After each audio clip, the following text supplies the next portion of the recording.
Saludos, señoras y señores, y bienvenidos a una entrega más de Entre las Dunas, el espacio más desértico pero más fértil del mundo por Montera, el canal más audaz para el público más inteligente.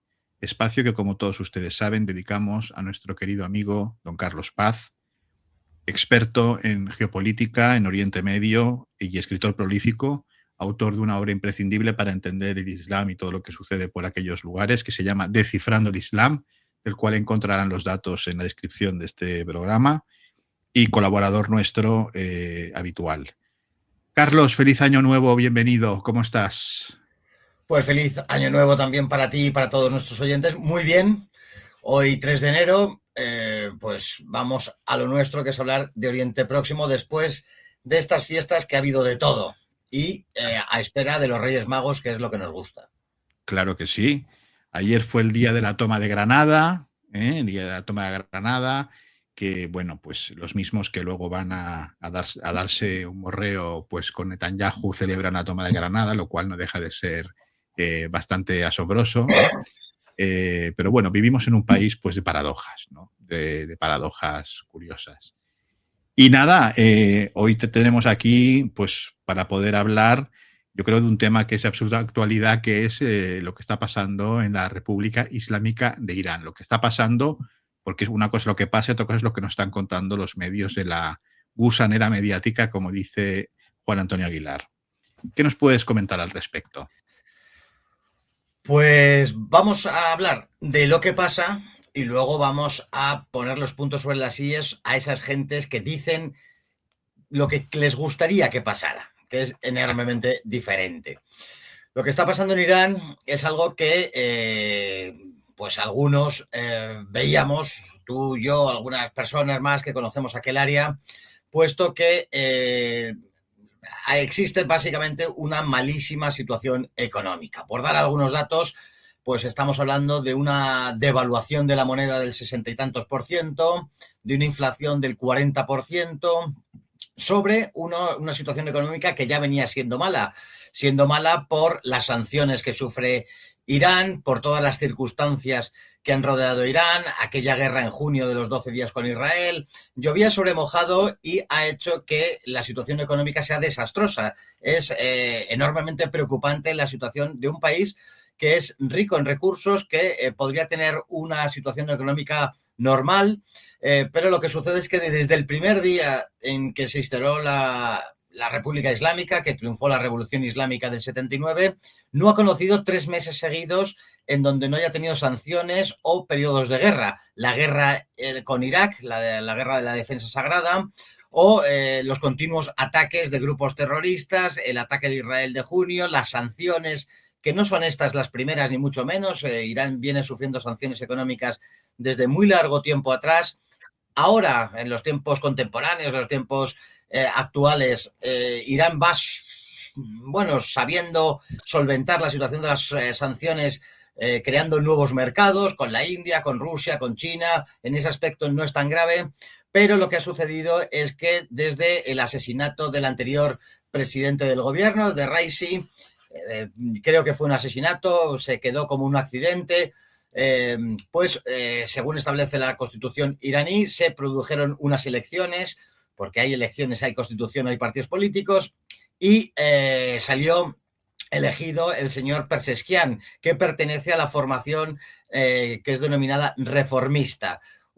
Quizá la versión, igual que en Estados Unidos hay dos partidos políticos, que son los demócratas y los republicanos, de la misma manera se entiende la política a grandes rasgos en Irán. Y salió un presidente que tiene en política exterior un acercamiento a Occidente, incluso una preponderancia en el acercamiento a Occidente en detrimento de afianzar las relaciones con los países de la zona, y en cuestiones económicas tenía bastantes similitudes con lo que aquí puede ser conocido como economía liberal. Y eso precisamente ha sido lo que les ha llevado a la situación económica que les ha llevado, a una desastrosa devaluación, a una inflación galopante, y vamos a tener que ver en las próximas semanas, porque ya se han hecho movimientos en ese sentido, de volver a medidas económicas que se realizaban bajo el gobierno de Raisi. La primera medida ha sido deponer al responsable del Banco Central y han puesto a un exministro de Economía que sabe bien lo que se puede hacer en estas circunstancias, no el que estaba designado por Persesquiar hasta el día de ayer, de anteayer exactamente. Y lo que ha sucedido son protestas, la gente ha salido, son protestas de momento minoritarias de entrada. Numéricamente vemos imágenes de cientos de personas, en algunos casos un par de miles, no más, con lo cual no se puede decir que tenga un seguimiento mayoritario, y son sectoriales. Salieron gentes del Bazar de Teherán, por ejemplo, se sumaron algunos estudiantes, son gentes de sectores muy concretos de la población y que demandan con justicia pues mejoras económicas en el país. Esto es lo que está sucediendo, pero lo que se nos ha transmitido más en Twitter y en las redes que en la prensa, he estado viendo la prensa estos días, lógicamente, y son bastante cautos todos los medios de comunicación, no hablan de ningún disparate como en las redes, pero sí es en las redes y preferentemente en Twitter, en donde todas las hienas que quieren que la República Islámica se venga abajo, pues han estado fantasmeando con alegatos fantasmagóricos acerca de la vuelta de la monarquía en la figura del hijo del Shah, que tiene un seguimiento minoritario en Irán. Los seguidores del Shah y de la monarquía es difícil establecer un porcentaje, no hay encuestas al respecto, lógicamente, en Irán, pero podríamos estar hablando de un 10%, una cosa así, entre el 8 y el 10% de la población sería favorable a un cambio de régimen, es decir, es enteramente minoritario, pero en estas redes, en esas cloacas que es Twitter, se han puesto al unísono todas las voces que atacan a la República Islámica para dar la imagen de que el Shah puede volver en la figura de su hijo, de que el régimen se está tambaleando, este tipo de cosas. No hay nada de esto. Primeramente, porque las protestas no tienen ningún ánimo político siquiera, no ya mucho menos de cambiar el régimen, ni nada de esto. Sería algo parecido a como si en Camboya, en los días del 15M, hubieran cogido fotos de la Puerta del Sol y estuvieran diciendo que los que estaban allí iban a deponer al rey, ahorcarle e instaurar la república. Algo parecido. Es enteramente alucinado. Pero hay que decir, es verdad, que la prensa escrita, los periódicos... Convencionales, sí. Sí, es que no quería decir el palabra de mainstream, que es para colgarle al quien lo diga, sino los mayoritarios, pues están bastante comedidos al día de hoy y es Twitter y esas gusaneras mediáticas las que están dando la visión de que poco más o menos tiene los días contados la República Islámica de Irán. Nada más lejos de eso. Yo creo que van a seguir un par de semanas estas protestas, ya se están tomando medidas económicas y pensemos que hoy mismo es el aniversario del asesinato de Qasem Soleimani. Cientos de miles se han manifestado en recuerdo de Qasem Soleimani, es decir, el fervor hacia la República Islámica es mucho mayor que el número de los que protestan y ya veremos cómo en febrero esto se va a disolver porque, entre otras cosas, es el aniversario de la Revolución Islámica y vamos a ver millones de personas en las calles apoyando el régimen. No se tambalea ni nada parecido. Eso es lo que les gustaría a todas esas hienas que están en Twitter agazapados, casi siempre con apodos, además, es una cosa bastante curiosa, pidiendo que se termine la teocracia horrible y tiránica de Irán. Bueno, pues nada de esto hay. Ciertamente, bueno, coincido contigo incluso en la hipótesis que yo siempre creo que es, aunque no ha sido confirmada, creo que es bastante, porque fue una cosa muy rara, ¿no? Lo que le pasó a Ibrahim Raisi, ¿no? Creo que fue una cosa muy extraña, además muy, muy certera porque era un hombre clave.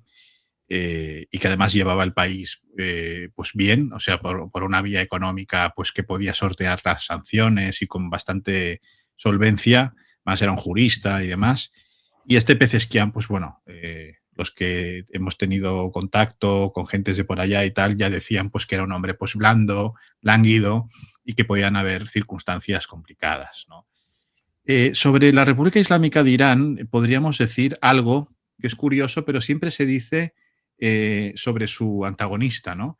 Es decir, siempre que escuchamos a la gente hablar de la entidad sionista, del Estado de Israel, siempre hablan de que es un país que desde que se creó, pues siempre ha estado rodeado de enemigos y ha estado pues combatiendo contra todo el mundo árabe, etcétera, que ha estado solo, ¿no?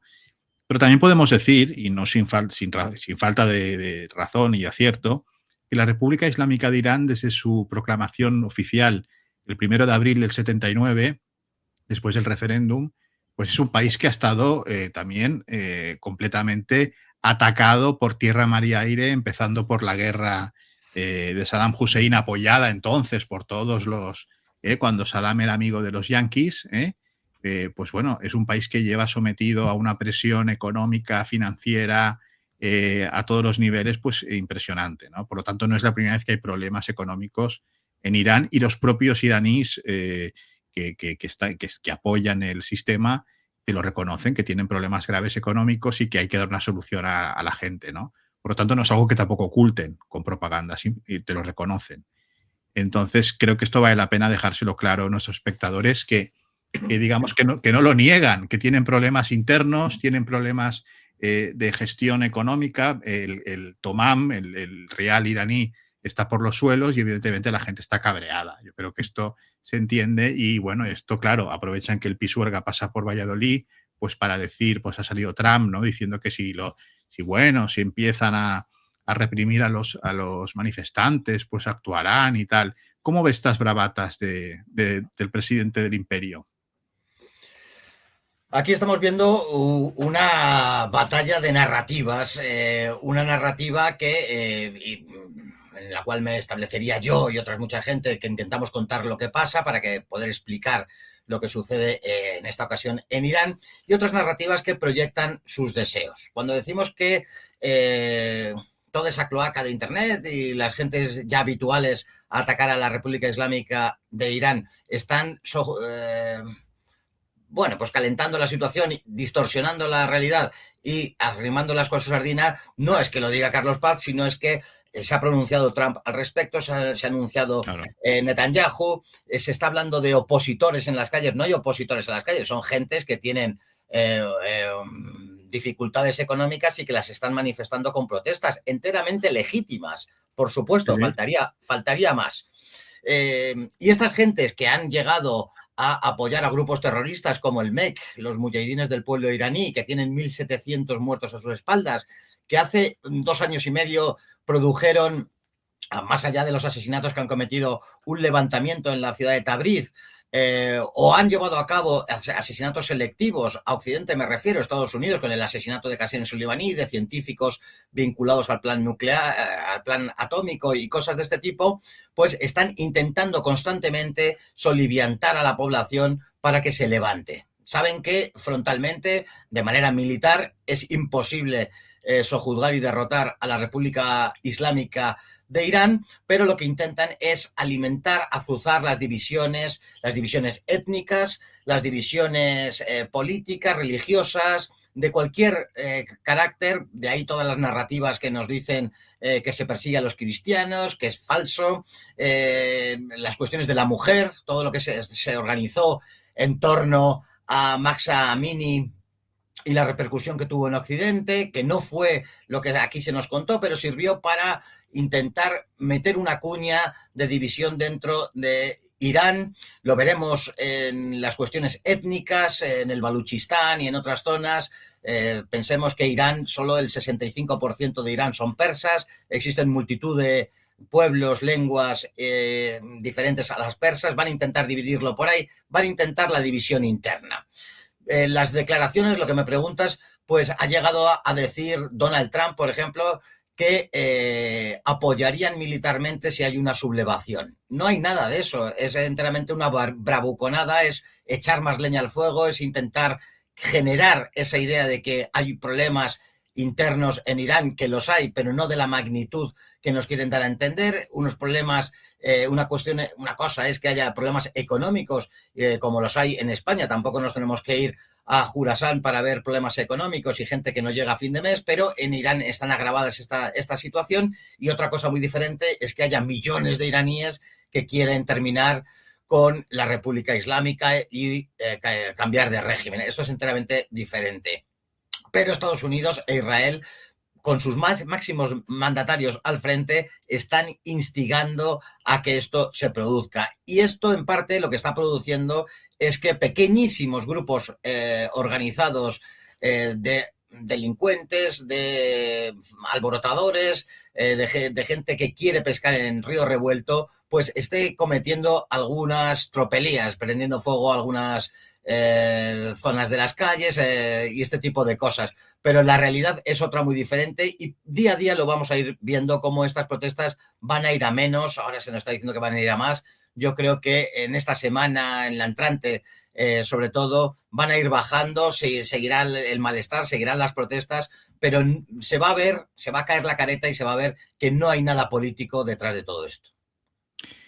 Se habla mucho estos días en las redes, como muy bien has dicho, más que en la prensa escrita y la prensa convencional, de el heredero al trono de los Pahlavi, ¿no? Que es un hombre que afincado en Estados Unidos, muy amigo de Israel, etcétera, etcétera, como una especie de esperanza, ¿no? Y que la gente pues lo recibe, vamos, casi como si fuera un mesías, etcétera. Y yo creo que valdría la pena hablar un poco de quiénes son los Pahlavi, ¿no? Porque, claro, hablan del último Shah, que es el padre de este señor, pero bueno, hablan de los Pahlavi como si fueran una familia real, pues de abolengo, y muy iraní y demás. Entonces creo que vale la pena decir que los Pahlavi, pues, reinaron en Irán, reinó el padre de este señor, su abuelo, y ya está. El abuelo era un oficial del ejército que se proclamó rey y punto, pero que no vienen de ninguna, aunque vinieran, pero bueno, para dejarlo claro, que no vienen de una de las viejas casas reales de la zona, ni de los Qajar, o sea, simplemente fue un oficial que tenía más huevos que ninguno, me imagino, y se declaró, bueno, se proclamó rey hasta que lo obligaron a abdicar los ingleses y el resto de potencias, ¿no? Porque esto ha sido una constante en el Irán prerevolucionario. La intromisión, ¿no? De los ingleses y de los franceses y de los yanquis, ¿no? Pues se ve que el padre desde el primer Shah tenía unas filias pues germánicas por Alemania y por eso pues lo mandaron a abdicar y empezó a reinar el padre de este señor, que fue el último Shah de Persia, ¿no? Yo creo que vale la pena que lo expliquemos porque a lo mejor se piensan que, bueno, que es una dinastía de gran arraigo, ¿no? De este hombre, ¿no? No, estaba pensando el abuelo, el abuelo del pretendiente, el padre del último Shah. Reza Shah. Sí. Fue un gran... se produce una cosa muy curiosa en Irán cuando hablas con los iraníes, que hay un gran respeto por la figura del padre del último Shah. Procedía de un... Parece que no lo hemos estudiado, pero me has pillado a bote pronto, que sepa la audiencia que no estaba planeado esto. Procedía de un ámbito rural muy pobre, por méritos fue soldado, por méritos de guerra fue ascendiendo y llegó la oportunidad de convertirse en el rey de Persia. Hay muy buena imagen de él porque fue el que modernizó Irán, fue el que construyó los grandes ferrocarriles, las carreteras, las universidades, tal y como las conocemos hoy. Es obra de él, precisamente. Un hombre muy valiente, es muy estimado. El propio Khomeini no tiene palabras duras y gruesas contra él.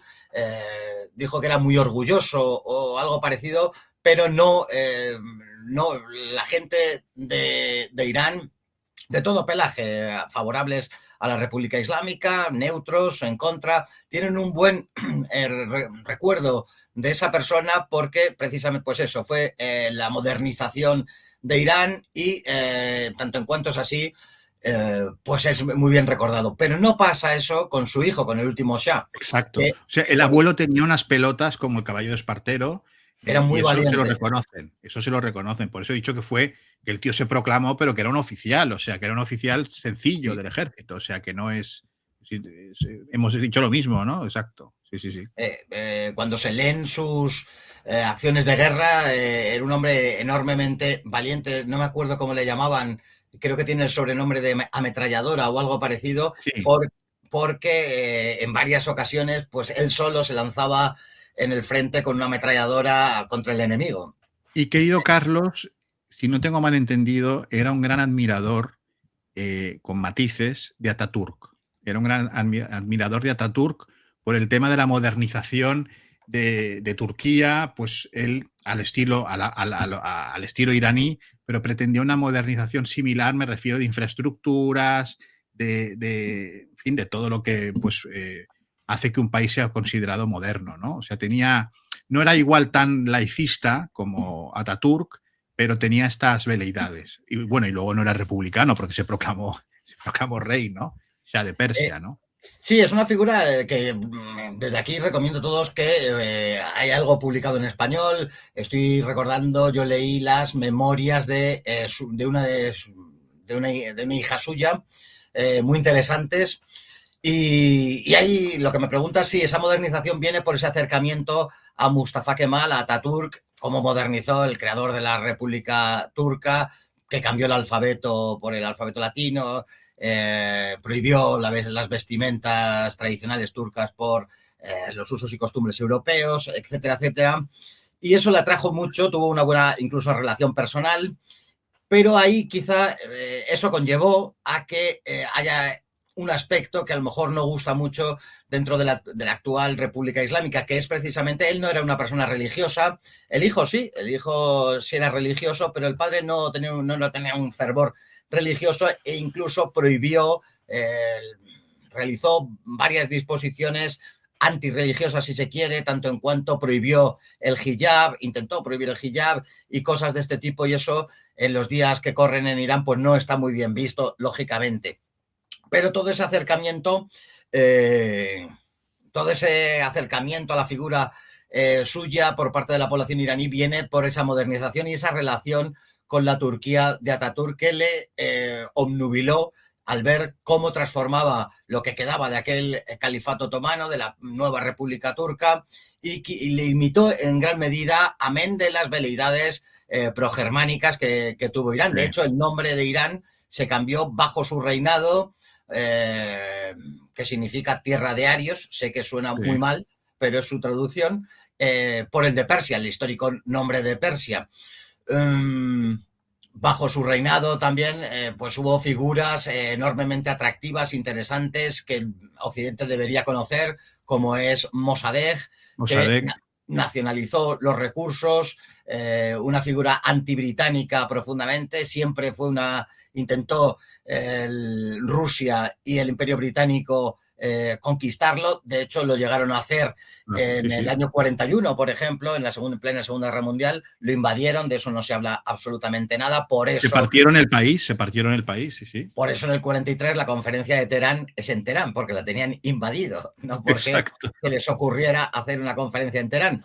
Y ese tipo de figuras que encajan con el reinado de aquel monarca, la figura de Mossadegh, pues engrandece mucho más, que además era un hombre muy valiente. Mossadegh se impuso incluso algunas decisiones del monarca y le supuso al final, por esas intrigas políticas internas, pues la desgracia política. Pero una figura enteramente interesantísima, la de Mossadegh también. Y es muy interesante ver cómo, bueno, este Mossadegh fue juzgado en una especie de teatro y ya que estaba, es decir, fue un juicio, digamos, al estilo de, bueno, antes de condenarlo a muerte tendrá usted un juicio justo, ¿no?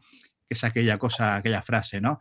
Y se ve cómo el Mossadegh, siendo un anciano, se enfrenta a los jueces y se defiende a sí mismo, es decir, no es un cobarde, y es un hombre interesante. Pero yo creo que lo que hizo cocer en su propia salsa al Shah Reza fue digamos, el hecho de que podía apoyar a Alemania o apoyarse en los alemanes. Es decir, esto yo creo que a los anglos pues ya les pareció la gota que colmaba el vaso, porque Alemania le podía brindar una capacidad tecnológica y una serie de cosas, pues, y bueno, y el propio Shah Reza, que reivindicaba el pasado de Irán, ¿no? Pues como no del todo ajeno pues a Europa, ¿no? En algunas cuestiones, ¿no? O sea, que esto también es interesante tenerlo en cuenta. Sí, está, la cuestión de fondo, toda la historia moderna de Irán, la cuestión es que se enfrentaba a esos dos grandes imperios, al ruso y al británico, y cualquier movimiento, que es lo que sucede hoy en gran parte con la República Islámica de Claro. Irán, cualquier movimiento, pensamiento que propugne la defensa de sus recursos, la nacionalización de los recursos, pues se va a ver atacada inmisericordiamente. Esto es lo que sucede a día de hoy y esto es lo que le sucedió en su momento. Pensemos que ya pasando a la figura del último Shah, que era todo lo contrario de su padre, era cobarde, era megalómano, era un hombre Pusilánime, sí, pusilánime, tenía una hermana melliza, el sí, Shah, sí. y nació antes, lo que le entonces la hermana siempre dijo que le correspondería a ella ser reina de Persia, lógicamente, que en la historia ha habido reinas en Persia. Y el padre se lamentaba, y no recuerdo la textualidad, pero le decía que ojalá tu hermano tuviera el valor que tienes tú. Era una mujer muy echada para adelante, vinculada a cosas muy sucias como el narcotráfico y cosas de este tipo. Por eso Mossadegh la expulsó varias veces del país. Pero la figura de su hermano, la figura del último Shah, pues aunaba todas las miserias que un monarca puede tener. De eso sabemos los españoles bastante, también por otra parte. También, también. Y, y entonces es lo que precipitó la llegada y la eclosión de la República Islámica, de la Revolución Islámica, aquellos fastos en Persépolis, mientras la gente en un porcentaje abrumador vivía en la miseria, enormes bolsas de analfabetismo. Al monarca le daba exactamente igual y vivían como una satrapía en la peor de sus acepciones. Hay Vivían... una cosa, Sí, sí, discúlpame, hay una cosa que has dicho que me ha llamado la atención, porque bueno, el último Shah, este hombre que ya hemos dicho, pusilánime, infantiloide, un hombre pues que tomó, subió al trono pues después de que su padre abdicara, obligado por las potencias extranjeras. Has dicho que era religioso. Yo he visto imágenes de él efectivamente haciendo, bueno, el Hajj, ¿no? O sea, la peregrinación a la Meca. ¿Pero realmente tú crees que era religioso el Shah, el último Shah? siempre cuando he leído libros acerca de él o que hacen referencia a él, siempre le han tildado de hombre religioso, desde luego mucho más que su padre. Eh, el fervor y la creencia no deja de ser una cuestión íntima y eso Sí. solo lo sabe una persona. Yo no puedo saber si de verdad él en su foro interno creía en esa religiosidad, pero las crónicas, la gente que la han conocido, he conocido a alguna persona que sus familiares le habían conocido, he hablado con ellos y todos me han dicho que efectivamente sí cumplía, por lo menos de una manera formal, con la religiosidad islámica. Eso sí es cierto. Pero pensemos, por ejemplo, que ¿por qué se produce la revolución islámica? ¿Por qué la gente no puede ver a la monarquía? Porque además de lo que hemos ido relatando, las empresas inglesas se llevaban un porcentaje abrumador, el 70% del petróleo, Sí. para el Reino Unido, para el Imperio Británico. El resto era prácticamente para la Casa Real y no quedaba nada para los propios iraníes. No enriquecía nada vivir sobre un océano de petróleo. Y esto, pues todavía se recuerda y la gente no quiere volver a eso, ni mucho menos, lógicamente. El último Shah, este Mohammad Reza Pahlavi, se inventó algo que le llamaron la Revolución Blanca, ¿no? En Sí. el que en teoría pues empezaban las carreras de alfabetización y cuestiones de estas, pero que al final acabó en agua de borrajas. Es decir, Y fue ya un era tarde. fracaso. ¿Perdón? Y ya era tarde. Y ya era tarde, claro. O sea, la gente, cuando él empezó a ver que se agitaba la cosa, impulsó junto a su mujer, porque le dio mucho protagonismo a Faradiva, que todavía vive en París, me parece, pues el tema de alfabetizar, hacer todas estas cosas. Pero claro, ¿qué pasó? Que cuando a él se vuelve loco y dice que se va a coronar como rey de reyes, y hace esa ceremonia absolutamente ostentosa y terrorífica en Persépolis, donde se hace traer hasta las jaimas de París, se hace traer a los mejores cocineros de Maxims, para que invita a todas las familias reales para que, y a los mandatarios. Fue el Juan Carlos, que era príncipe de España, y estuvo allí en esa fiesta, bueno, fue aquello, bueno, y que se dirige al rey Ciro, ¿no? Hace como una especie de cosa completamente, una charlotada. Claro, todo ese dineral que costó como el PIB de Suiza, pues claro, los iraníes no lo soportaron. O sea, vieron que esa cosa. Además, luego la famosa escena en la que él mismo se corona, Shah, y luego corona a su mujer, lo cual, pese a que has dicho que ha habido reinas en Persia, fue una cosa un poco extraña para lo que es la visión de los iraníes, el que se corone digamos, a la mujer del Shah, ¿no? O sea, fue una cosa completamente. Que creo que esas joyas se pueden ver en un museo en Irán, me parece, ¿no? Porque no se las llevaron cuando salieron huyendo, ¿no? Esta Sí. gente. Por un lado, aquella Revolución Blanca que no fue nada, era cuando ya era imparable, como Khomeini ya lanzaba sus mensajes a través de cassettes. Habría que explicar a la gente joven que eran los cassettes, pero éramos unas cintas magnetofónicas que grababa en París y las enviaba y eran escuchadas en todo Irán. Ya tenía un seguimiento Khomeini tremendo. Khomeini desde Irán grababa esas cintas y ordenaba, por ejemplo, paralizar la producción de petróleo y se paralizaba. Cuando vio que todo eso ya tenía una repercusión enorme y que estaba en marcha algo muy importante, fue cuando intentó llevar a cabo aquella Revolución Blanca que llevaba medidas sociales para paliar todo este tipo de cosas, pero ya era tarde. Todas las cuestiones, decías que si se pueden ver las joyas del Shah, efectivamente, en el Palacio de Golestán y en otros palacios en Teherán se pueden ver sus trajes, sus joyas, el propio palacio, con todo un trono con piedras preciosas. Y estando allí, recordaba yo, vamos, acompañado por un amigo periodista, le decía, mira, aquí no ha llegado la memoria histórica, aquí borramos todo el pasado cuando odiamos determinadas cosas, pero allí con todo el odio que puede suponer la monarquía, el Shah y estas cosas, sus pertenencias y la historia se sigue contando y mostrando al pueblo y a los turistas. Y ya que mencionas esto, vale la pena recordar que cuando el Imam Khomeini vuelve de París, ¿no? En aquel famoso vuelo de Air France a Teherán, después de que el Shah se largara, en teoría de vacaciones, a descansar, ¿no? Que esto ya lo hizo varias veces, ¿no? Lo de irse a descansar y bueno, en este caso no volvió. Cuando llega Khomeini, dicen, bueno, ¿dónde va a vivir? ¿No? El Imam Khomeini, claro, ha llegado, es el líder de la revolución, porque todos lo reconocían, ¿no? Como la cabeza visible, y le ofrecieron el Palacio del Golestán para instalarse, ¿no? A lo mejor.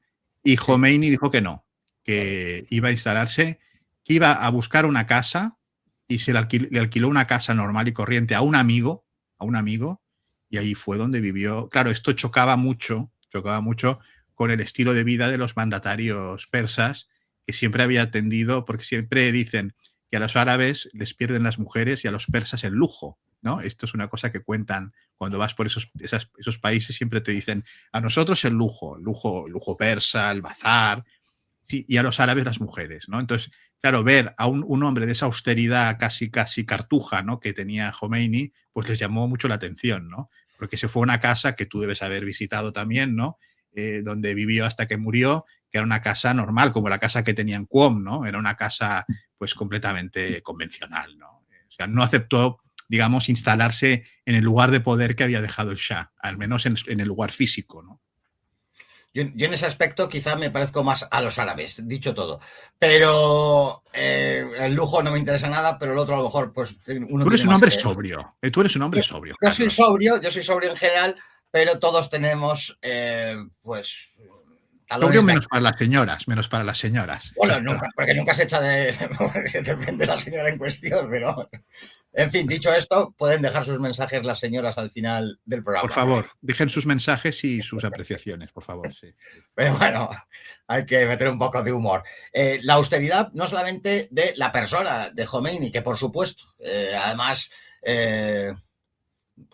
no tenía cuentas en Suiza, ni se le reconoce ninguna veleidad de ningún tipo, ni de señoras, ni de lujo, ni nada parecido. Vivía enteramente de una manera austera, que encaja además con esa manera de concebir el mundo, que ahí sí coincido con el chiismo mismo, que es de una austeridad tremenda, que no reniega de esa cuestión persa clásica del lujo y este tipo de cosas Dicen con las que... Dunia, la Dunia. Sí. Sí, sí. Entonces, Khomeini encajó muy bien su manera de ser, su manera de pensar, que practicaba con lo que preconizaba y con la situación social y económica de los iraníes de aquellos años, del año 79 en concreto. De hecho, y si la audiencia, ya que estamos hablando de todas estas cuestiones, yo conocí a un iraní que en el momento de la revolución islámica tenía un puesto muy importante en un hotel de una cadena norteamericana de máximo lujo en Teherán. Y por supuesto vendían caviar, ¿no? Tenían caviar en el... Y en el momento ese, el tema de que si el caviar era halal o haram no estaba claro, no estaba claro. Esto vino después, ¿no? Entonces, bueno, se acabó el caviar y tenían que pedir permiso a las nuevas autoridades, pues para poder comprar más caviar, ¿no? Caviar iraní, que es magnífico. Sí. Entonces le dijeron que tenían que ir a hablar a un ministerio, pues tenían que ir a hablar pues para ver que les dieran una autorización o lo que fuera. Y esto me lo explicaba que, bueno, él se presentó en un ministerio, el ministerio que era el mismo que en época del Shah, pero con la nueva autoridad, ¿no?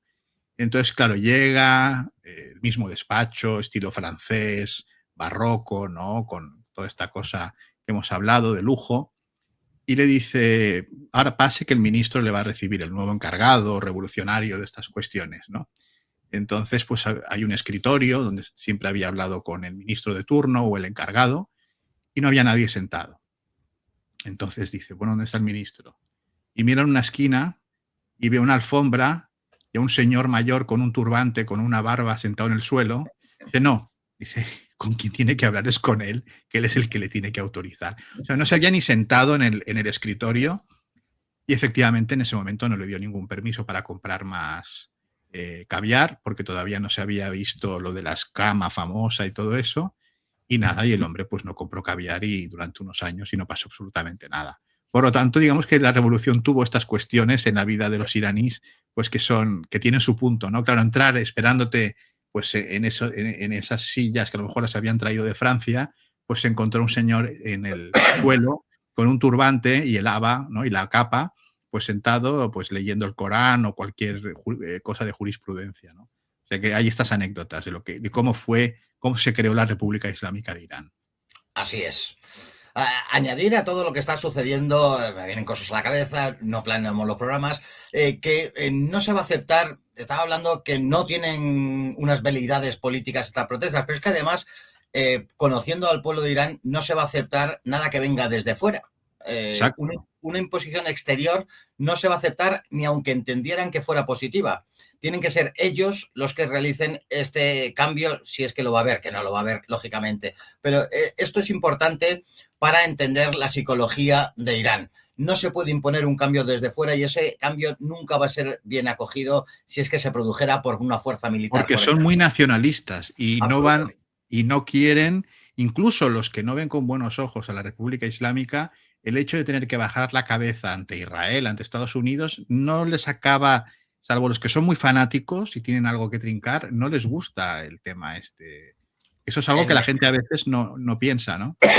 En junio, durante la guerra de los 12 días con Israel, sí, en la Plaza de la Villa de Madrid, en el centro de Madrid, hubo un acto en donde iban diplomáticos de la Embajada de la República Islámica de Irán y apareció un grupo de señoras que son profundamente anti-República Islámica.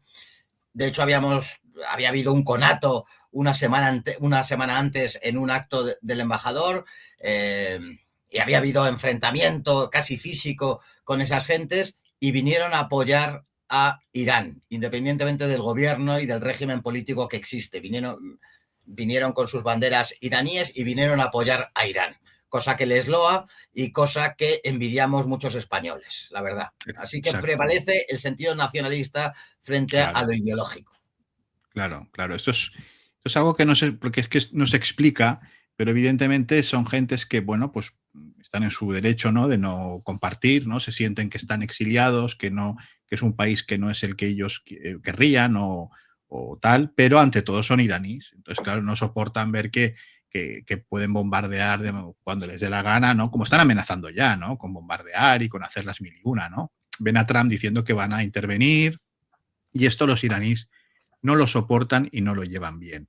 Entonces, bueno, es un país más correoso de lo que parece, ¿no? La gente se piensa que es como, no sé, como irse de camping, ¿no? Y, hombre, Irán no es un país fácil. No es un país fácil, ni la orografía, ni el tamaño, ni nada de todo. Es un país muy complicado. Y además que tiene un armamento que no es menor, ¿no? Y además tiene el apoyo de países importantes. ¿Tú crees que puede haber un ataque del ente sionista contra Irán aprovechando estas historias? Israel está como loco por atacar a Irán pese al rapapolvo que se llevó en junio. Pero por todo eso que estabas explicando por su población, por el nacionalismo, por la orografía, por su poder militar, Estados Unidos no está por la labor de comenzar una guerra con un país de esa entidad. Estados Unidos siempre ha luchado desde la Segunda Guerra Mundial con países enteramente ridículos, como la isla de Granada, invadir Panamá, Haití. el otro día bombardea Nigeria, este tipo de cosas. Amenaza a Venezuela, pero no hace nada, y Haití, otras cosas. No está por la labor de comenzar un conflicto de una magnitud que ellos saben que no sabrían dónde podría terminar. En cuestiones misilísticas tienen material más avanzado que los propios Estados Unidos. Se desconoce realmente el alcance del poderío misilístico iraní. En la guerra de los 12 días, me lo dijeron en privado, pero ya se ha hecho público y por eso lo cuento, Irán utilizó material que tenía, lo más moderno que utilizó fue material de 10-12 años atrás. No sabemos lo que tiene ahora, incluso ha desarrollado técnicas, material propio, no depende del material ruso, sino que ha desarrollado tecnología propia, y Estados Unidos, por todo eso, no contado, no va a estar por la labor de atacar. Yo no me imagino que Estados Unidos apoye un ataque de Israel. De hecho, en la guerra de junio, Estados Unidos le dijo varias veces que no comenzara un ataque a Irán, y al final, en el tiempo de descuento, Israel tuvo que pedir que intercediera a Estados Unidos. Hicieron aquella comedieta de atacar supuestos lugares donde desarrollan energía atómica, que no era tal cosa, y quedó en tablas. Irán devolvió, porque las respuestas de Irán son enteramente proporcionales siempre, pues bombardeó unas dependencias de una base en el Golfo Pérsico norteamericana, avisando antes para que no muriera nadie. Así que Estados Unidos no va a atacar a día de hoy a Irán, ni mucho menos. Así es. Y mira, ya que estamos hablando de esto, porque es una cosa que me ha llamado la atención y me gustaría saber tu opinión. ¿Cómo ves este acercamiento tan peculiar entre Turquía e Irán? Porque los turcos y los iraníes parece que tradicionalmente no se han llevado bien, pero parece que ahora hay como intereses comunes. ¿Cómo lo ves el tema? En la anterior entrega, hace un par de semanas, estábamos Sí, hablando del Líbano, y comentamos esta circunstancia que algún espectador nos ha dicho que no la contemplaba, y es el giro que está dando Turquía al respecto en la zona. Turquía tiene dos motivaciones fundamentales, a mi parecer. Una es capitanear la causa palestina, y otra es ser la cabeza del islamismo en la zona, en contraposición a Qatar y Arabia Saudí. Este tipo de cosas, conjuntamente a la nueva situación que existe en Siria, los avances de Israel en la propia Siria, la posibilidad, que insisto, después de semanas de haber lanzado el vaticinio del ataque de Israel al Líbano, y este tipo de cosas, Turquía se ha acercado, ha girado su política tradicional al respecto, y ha habido un acercamiento a Irán. Yo no me fío nunca de la palabra turca, pero la realidad es que está acercándose a Irán, y ha llegado a facilitar, me consta, el alimentar por parte de Irán a Hezbollah en el Líbano. Gracias a Turquía se están facilitando ese sostenimiento del Hezbollah. Solamente eso, que hubiera sido impensable hace años, pues me ha hecho pensar que, lógicamente, que Turquía está girando. Está girando por esa circunstancia, por lo que acaece en Siria, porque Israel puede en unos meses tener la mitad del Líbano, haber avanzado en Siria y chocarían los intereses israelíes y turcos y en previsión a esa posibilidad de que pudieran chocar directamente los intereses turcos con los israelíes, se explica ese acercamiento a Irán. Hombre, la palabra de los turcos y su juego siempre es complejo y es un país, y además todos los que hemos visto aquella película famosa del Expreso de Medianoche, pues los turcos no son, son una gente un poco peculiar, ¿no? Sí. Pero bueno, llama la atención porque sí que se va cumpliendo eso que ya habías dicho en otras entregas, ¿no? Que ante esa posibilidad, pues Turquía podía ejercer un papel diferente al que estábamos acostumbrados, ¿no? Y Erdogan, yo creo que juega no con 2 barajas, con 50. Creo que Erdogan tiene más barajas que un taúd del Mississippi, ¿no? Porque es un maestro, hay que reconocer que en eso... ¿Cuántos años lleva ya gobernando el sultán Erdogan? Lleva un huevo, ¿no? Lleva muchísimo también. Erdogan, Pues en broma. cerca de 20 a lo mejor. Claro, porque hubo esa especie de autogolpe que se hizo y hubo como un autogolpe muy raro, ¿no? Y lleva muchísimo tiempo. Y entonces está en la OTAN, luego están los BRICS. O sea, él está en todos lados. Él está en todos lados. O sea, tiene... Y luego el sueño húmedo de los turcos de volver a esa otomanidad, ¿no? Damasco, la gran ciudad de Damasco, ¿no? Poder volver a poner un pie allá sería para ellos casi un sueño, ¿no? Pero bueno, veremos a ver cómo varía esto, la relación entre Turquía e Israel, ¿no? Porque yo creo que es básico. Pero bueno, esto, cualquiera que sea lo que pase, tendrá un efecto entre la relación de Turquía e Irán, yo creo. Tendrá relación. Este año 2026, Turquía va a tener un papel protagonista en todo lo que pase en el Líbano, en Siria, en toda esa zona, por supuesto. Mucho mayor protagonismo del que ha tenido hasta ahora. Muy bien. Creo que tienes alguna respuesta a preguntas del público, me parece, o cómo tenemos el tema, porque nos han dejado alguna pregunta. He cogido alguna pregunta y luego quiero 3 minutos para contar una cosa. Tienes todo el tiempo que quieras. Ya lo sabes que este es tu altavoz. Ningún problema. Pues voy a coger el nombre de la persona. Siempre digo, hay una pregunta y queda así en plan impersonal. Nos ha escrito Max Estrella 79. Que no sé por qué la gente se pone estos nombres. Igual se llama Mauricio Fernández, que hubiera puesto Mauricio Fernández. Pero bueno, me parece bien.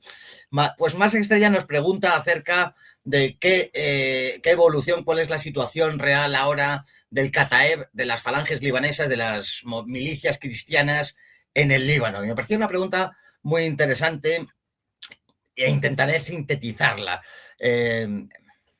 Sabrán, Max Estrella y nuestros oyentes sabrán pues que entre el año 75 y 90 hubo una guerra civil en el Líbano, una guerra que acabó siendo confesional y los cristianos se organizaron en esas falanges libanesas en el Kataeb. Entonces sirvieron de fuerzas auxiliares de Israel. Israel invade el Líbano y los cristianos maronitas de las falanges libanesas apoyaron la invasión y el quehacer israelí. Eran aliados de Israel y, de hecho, tuvieron un papel bastante oscuro y lamentable, aunque solo fuera porque colaboraron en las matanzas que sucedieron en Sabra y Satila, por ejemplo, en los campos de refugiados, con miles de muertos. El brazo ejecutor fueron las falanges libanesas a instigación de Israel.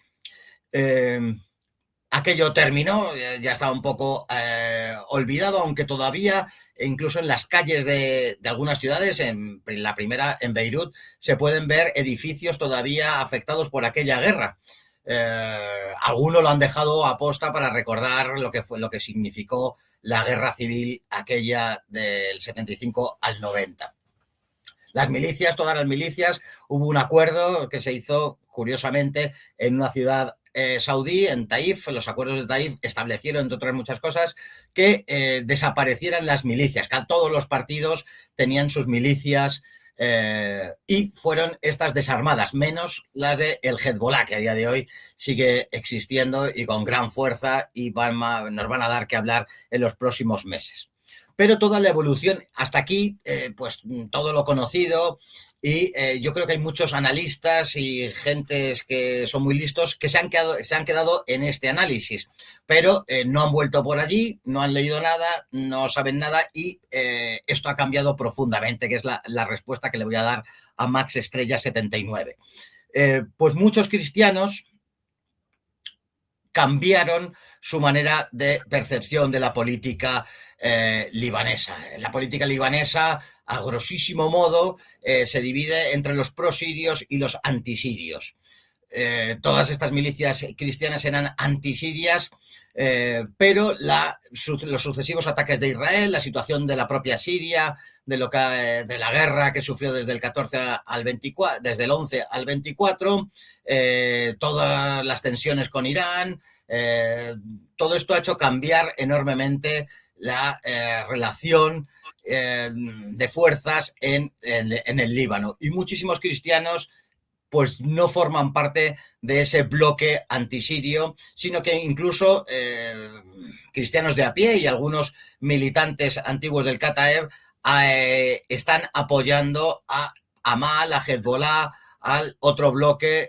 Ya hablar de bloque pro-sirio no tiene ningún sentido hablar porque ya no existe la Siria que animaba a esa división, pero han cambiado enormemente. El propio Hezbollah también ha cambiado enormemente, lanzó un segundo manifiesto en el 2006 y ya no se declaran ni pretenden hacer del Líbano una república islámica chiita, sino que es un partido nacional, y toda esa configuración de fuerzas, al haber cambiado, pues se partió en dos realmente el Kataeb, y hay unas partes de aquellas milicias cristianas que siguen sonriendo al quehacer de Israel, pero hay una enorme bolsa de cristianos que han cambiado y conforman parte del otro bloque, de algo enteramente nuevo, puesto que ya no existe esa división pro y anti-Siria, sino que se está configurando un Líbano enteramente diferente, atomizado, confesional, por todas las profesiones, por supuesto el presidente del gobierno, el presidente del Congreso, pero todos los cargos del funcionariado atienden a la división confesional de un censo de 1932, todo es enormemente dividido por confesiones y muchos de esos cristianos han cambiado y ya no atienden a la explicación que se podría dar en los años 70, 80 y 90. Ha cambiado enormemente, con lo cual es todo diferente. Lo que leamos del Kataeb anterior al año 90 o al año 2000 sobre todo, pues será una relación histórica, pero lo que sucede hoy no tiene nada que ver con lo que leamos en esos libros. Perfecto. Pues ahí queda eso para nuestro amigo Max Estrella, que hizo esta pregunta. ¿Alguna cosita más que tengas en el tintero? ¿Alguna pregunta?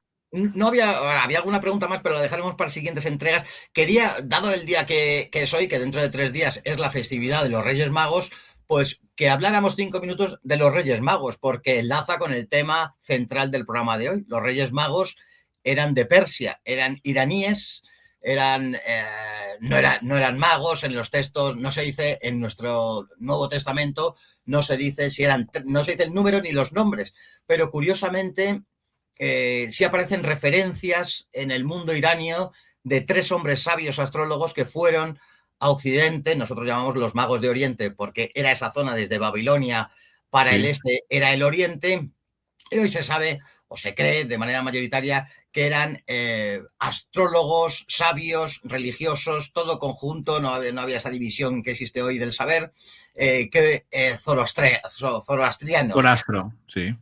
Que respondían hay un mito dentro del zoroastrismo que era la llegada de Sutsam, que era el enviado, aquel que iba a poner la paz en el mundo y que iba a unir a los hombres. Y siguiendo la estela de la estrella, que seguramente fue, no soy un experto astrónomo, pero lo último de lo último se cree, y además se ha demostrado que existió una alineación de planetas que producían una luz especial en torno a los años 5 o 6 antes de Cristo, que es cuando nació Jesucristo, porque Jesús no nació en el año 1, y desde luego Y a todos ustedes les convino que el que diga año cero le peguen, le agredan directamente. No hay año ¿Qué cero. es el año cero? ¿Qué es el año cero? Claro, El año cero no existe, existe el una menos 1 antes de gilipollez. Cristo y pasamos al 1 antes de Cristo. No hay año Como cero. cuando dicen niños de 0 a 3 como de 0, ¿no? Niños Sí, de no, no 0 hay a... niños de 0 años, ni el cero es la nada, no existe. Por eso. Y en aquella tradición del Susam iban a hacer además de una virgen y que iba a derrotar al mal. Y cuando ellos llegan, según los evangelios, que debieron tardar, pensemos que recorrieron unos 1.600 kilómetros, que debieron tardar años, o sea, meses o años al llegar. De hecho, lo que sí aparece en el evangelio es que Herodes ordena matar a los niños menores de 2 años, porque llegaron mucho después, seguramente, los Reyes Magos. Y para guardarse las espaldas Herodes, pues dice de 2 para abajo. O sea que al igual tendría ya 1 año o algo parecido Jesús de Nazaret cuando llegan esos magos. Pero sea como fuere, pues le regalan ese oro, incienso y mirra que significa la realeza, la divinidad y el sacrificio o el martirio, que encajaría luego con la vida de Jesús de Nazaret plenamente. Digo que nació en el año 5 o 6 antes de Cristo, aunque sea paradójico, porque mucho después un monje bizantino, Dionisio el Exiguo, calculó con el error del censo romano, calculó mal nuestra era cristiana y se produjo este galimatías de que Jesús naciera antes de Jesús, antes de Cristo. Un poco paradójico, pero eso sí, se ha contado mal, la cronología se ha contado mal. Y esos Reyes Magos, según nuestra tradición, están enterrados en la Catedral de Colonia, en Alemania. Y podría ser una leyenda, esto es una cuestión que me ha gustado mucho e incluso pues lo he ido a comprobar, puesto que por dónde volvieron no se sabe. Los textos bíblicos dicen que se fueron, engañaron a Herodes y se fueron por otro lado, o algo parecido, dice el Nuevo Testamento. Y la tradición nos marca que está en Colonia. Pues bien, desde Italia, desde los Balcanes y desde Italia sobre todo, hasta Colonia, siguiendo un camino muy parecido al camino español, aquel camino en donde iban los tercios de Flandes, desde Italia hasta Flandes, recorriendo pues el Franco Condado, hasta llegar a Flandes, te encuentras muchísimas veces con pensiones, con hoteles, con mesones, que se llaman los Tres Reyes, tanto en el lado alemán como en el lado italiano.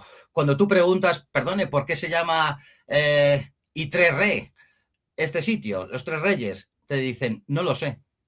Pero toda la tradición te va marcando el sitio de los magos, el sitio de los reyes. Ya se ha perdido el porqué de esa explicación, pero tú trazas todos esos puntos y es un camino que va desde lo que hoy es el Véneto, Udine, Venecia, hasta Colonia, y está todo sembrado de sitios de estos.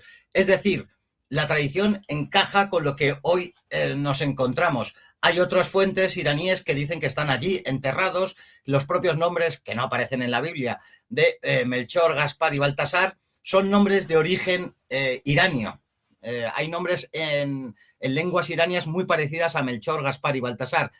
Toda esa leyenda, que podría parecer una leyenda de niños para niños, no es tal, sino que tiene un refrendo histórico bastante fuerte. Por no hablar a mayor abundamiento de lo que muy bien has explicado tú, del simbolismo que también hay en Irán, que tiene en Irán el oro, el incienso y la mirra, ¿no?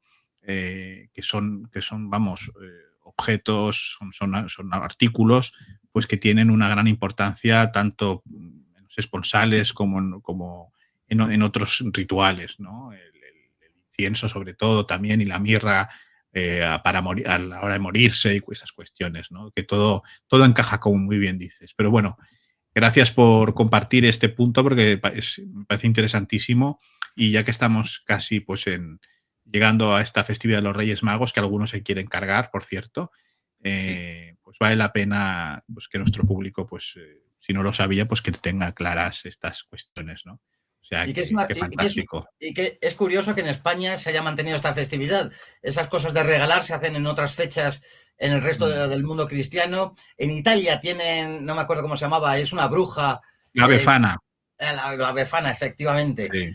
y en otros países, muy pocos países, algunos dirán Hispanoamérica, bueno, pues algunos países de Hispanoamérica, tampoco todos, evidentemente es por influencia española, pero esa tradición de regalar el Día de Reyes, pues no se ha recogido en ningún otro país, pero sí lo recogemos nosotros, es nuestra, y desde aquí defenderla. Ya ha pasado mucho, yo creo, el horror de Papá Noel, ha bajado este año muchísimo, no he visto a muchos gilipollas poniendo en sus terrazas a Papá Noel y cosas de estas, y me congratula que esta tradición siga muy viva porque es nuestra.